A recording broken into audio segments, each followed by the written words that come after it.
Hello बच्चों, चलिए प्रश्न देखते हैं। कोबरा पादप में परागण रिक्त स्थान द्वारा होता है। आइए जानते हैं यहाँ पे हमारे प्रश्न की मुख्य अवधारणा। हमारे प्रश्न की मुख्य अवधारणा यहाँ पर संबंधित है, हमें बताना है कोबरा पादप में परागण की प्रक्रिया के बारे में। देखिए परागण क्या होता है पहले वो समझ लेते हैं।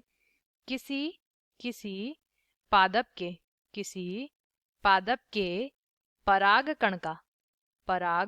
कण का या तो उसी पादप या किसी अन्य पादप उसी पादप या फिर किसी अन्य पादप के वर्तिकाग्र पर जाकर गिरना या इससे जाकर वर्तिकाग्र से संयुग्मित होना या संलयित होने की जो प्रक्रिया होती है, इसी को परागण कहा जाता है। और यहाँ पे कोबरा पादप की बात की गई है। यहाँ पे किसकी बात की गई है? कोबरा पादप में जो परागण होता है उसे पर परागण कहा जाता है। यानी कि पर परागण कैसे होगा? एक पादप के परागकण अन्य पादप के वर्तिकाग्र पर जाकर गिरेंगे।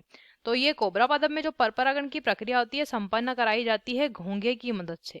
घोंघा क्या करता है कि इसी कोबरा पादप का एक पादप उससे ये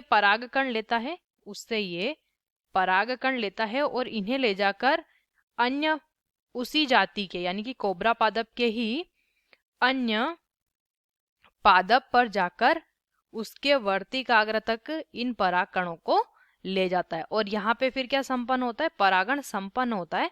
इस प्रक्रिया को पर परागण कहते हैं और घोंघा इसमें भाग लेता है। तो कोबरा पादप में परागण घोंघा द्वारा संपन्न होता है। आशा करते हैं आपको इस प्रश्न का उत्तर समझ आया होगा। धन्यवाद।